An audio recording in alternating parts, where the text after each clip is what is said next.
Hi అండి, అందరికీ నమస్కారం. శ్రీ గురుభ్యో నమః. శ్రీ మాత్రే నమః. ఉదయం 3 గంటల నుండి 5 గంటల మధ్యలో మీకు మెలకువ వస్తుందా? మీరు ప్రతిరోజు ఉదయం 5 గంటల లోపే మేలుకొంటూ ఉంటే ఈ వీడియో మీకోసమే. ఇటువంటి వ్యక్తుల గురించి మన శాస్త్రంలో కొన్ని రహస్యమైన విషయాలు చెప్పారు. ఇవి మీరు ఖచ్చితంగా తెలుసుకుని తీరాల్సిందే. ఉదయం 3 గంటల నుండి 5 గంటల మధ్యలో మెలకువ రావడం సాధారణమైన విషయం కాదు. ఒక విధంగా చెప్పాలంటే ఇది మీకు భగవంతుడు ఇస్తున్న ఒక సంకేతం. ఇది కేవలం ఒక అలవాటు అని మీరు భావిస్తూ మాత్రం చాలా పొరపాటు. ఇది కేవలం అలవాటు మాత్రమే కాదు, దీని వెనుక ఒక పెద్ద రహస్యమే ఉంది. మీ జీవితంలో కలుగుతున్న మార్పులను మీరు పట్టించుకోకపోవచ్చు. కొంతమందికి మాత్రం ఎవరూ లేపకుండానే బ్రహ్మ ముహూర్తంలో మెలకువ వస్తుంది. శాస్త్రాల ప్రకారం ఇది భగవంతుడి సంకేతం అయితే ఇటువంటి సంకేతం కేవలం కొద్ది మందికి మాత్రమే లభిస్తుందట. ఇటువంటి సంకేతాలు కలగడం వెనుక అసలు కారణం ఏంటో ఈ వీడియోలో తెలుసుకుందాం. ఉదయం 3 గంటల నుండి 5 గంటల మధ్య సమయం ఎంతో శక్తివంతమైనది. దీన్నే మన శాస్త్రాల్లో బ్రహ్మ ముహూర్తం అని అంటారు. అలాగే కొంతమంది అమృతకాలం అని కూడా పిలుస్తారు. ఈ సమయంలో నిద్రలేచిన వారు వెంటనే దేవుడి చిత్రపటం చూస్తే దైవానుగ్రహం కలుగుతుంది. నిద్ర లేవగానే లక్ష్మీదేవి ఫోటోను చూస్తే ఐశ్వర్య ప్రాప్తి కలుగుతుంది. వెంకటేశ్వర స్వామి ఫోటోని చూస్తే సకల శుభాలు కలుగుతాయని అనుకోకుండా ఈ అమృతకాలంలో మీకు మెలకువ వస్తే మీ జీవితంలో ఒక పెద్ద మార్పు చోటు చేసుకోబోతుందని అర్థం. ఉదయం 3 గంటల నుండి 5 గంటల సమయంలో ఎన్నో అద్భుత శక్తులు ఉంటాయి. ఈ సమయంలో దేవతలు తిరుగుతూ ఉంటారు. తెల్లవారుజామున బ్రహ్మ ముహూర్తంలో మీకు మెలకువ వస్తే మాత్రం ముఖ్యంగా మీరు కొన్ని పనులు ఖచ్చితంగా చేయాలి.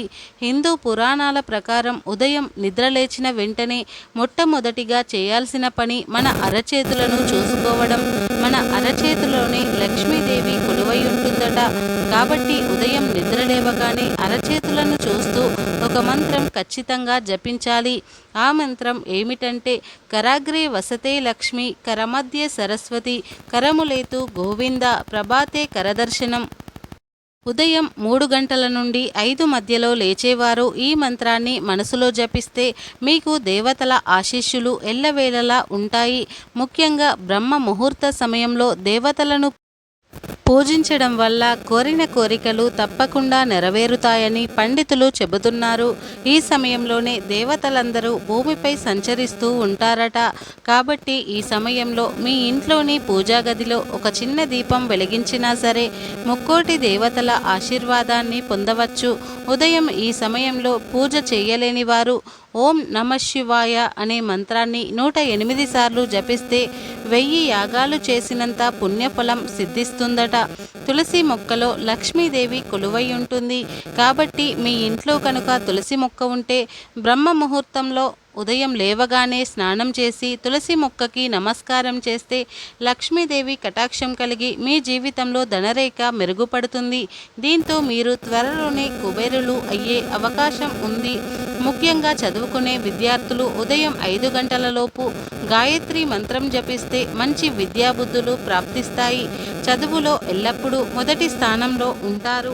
విద్యలో ఏ అడ్డంకులు లేకుండా ఉంటాయి. కాబట్టి ఎవరికైతే ఈ సమయంలో మెలకువ వస్తుందో రాబోయే జీవితంలో కష్టకాలం తొలగిపోయి సుఖ సంతోషాలు రాబోతున్నాయని సంకేతం. ప్రాచీన కాలంలో అగస్త్య మహర్షి ఈ సమయంలోనే లేచేవారట.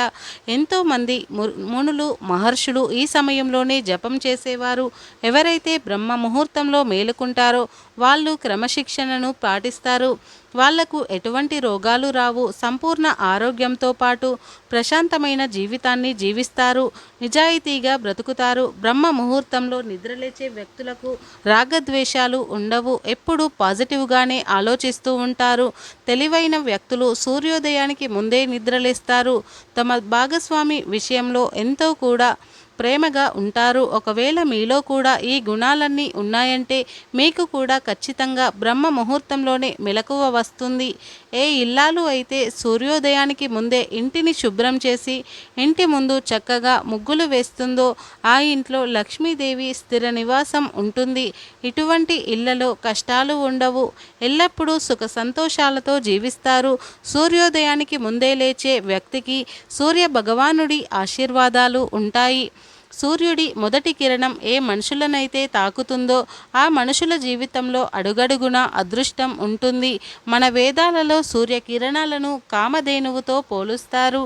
ఎలాగైతే కామధేనువు ప్రతి కోరికలు నెరవేరుస్తుందో అదేవిధంగా సూర్యకిరణాలు కూడా మనుషుల్లో అదృష్టాన్ని నింపి తమ లక్ష్యాలను చేరుకునేలా చేస్తుంది. బ్రహ్మ ముహూర్తానికి సంబంధించి రామాయణంలో కూడా ఒక కథ ఉంది. ఆంజనేయ స్వామి బ్రహ్మ ముహూర్తంలోనే సీతమ్మను చూసేందుకు అశోకవనానికి వెళ్ళాడట. కాబట్టి బ్రహ్మ ముహూర్తంలో ఏ పని చేసినా ఖచ్చితంగా మంచి ఫలితాన్ని పొందవచ్చని పండితులు చెబుతున్నారు. బ్రహ్మ ముహూర్తంలో పూజ చేయలేని వారు ఉదయం 10 గంటలలోపు పూజ పూర్తి చేసినా మంచిదే. పురాణాల ప్రకారం శివుడు మరియు పార్వతీదేవి సాయంత్రం సూర్యాస్తమయంలో భూమిపై సంచరిస్తూ ఉంటారట. కాబట్టి శివపార్వతుల ఆశీర్వాదం పొందాలంటే సాయంత్రం 7 గంటలలోపు ఖచ్చితంగా ఇంట్లో పూజ చేయాలి. సాయంకాలం చేసే పూజకు చాలా శక్తి ఉంటుంది.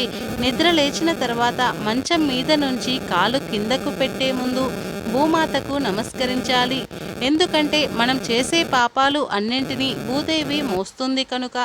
ఉదయం నిద్ర లేచిన వెంటనే భూదేవికి నమస్కరించి మన కాళ్ళను కింద పెట్టాలి. ఇలా ప్రతిరోజు చేయడం వల్ల మీ జీవితంలో ఏ కష్టాలు లేకుండా సుఖ సంతోషాలతో సిరి సంపదలతో జీవిస్తారు. ముఖ్యంగా ఈ సమయంలో దివ్య శక్తులు అత్యంత శక్తివంతంగా ఉంటాయి. మన జీవితంలో పరమార్థం గురించి కూడా ఎన్నో సంకేతాలను ఈ దివ్యశక్తులు మనకు అందిస్తాయి. నిద్ర లేవగానే ఎదుటి వాళ్ళ పాదాలను మాత్రం ఎట్టి పరిస్థితుల్లో కూడా చూడకూడదు. అలా చూస్తే మాత్రం వారి దరిద్రం మీకు చుట్టుకున్నట్లే. మీకు కూడా ఉదయం 3 గంటల నుండి 5 గంటల లోపు మెలకువ వస్తూ ఉంటే కామెంట్ బాక్స్లో కామెంట్ చేయండి. ఈ వీడియో పూర్తిగా చూసినందుకు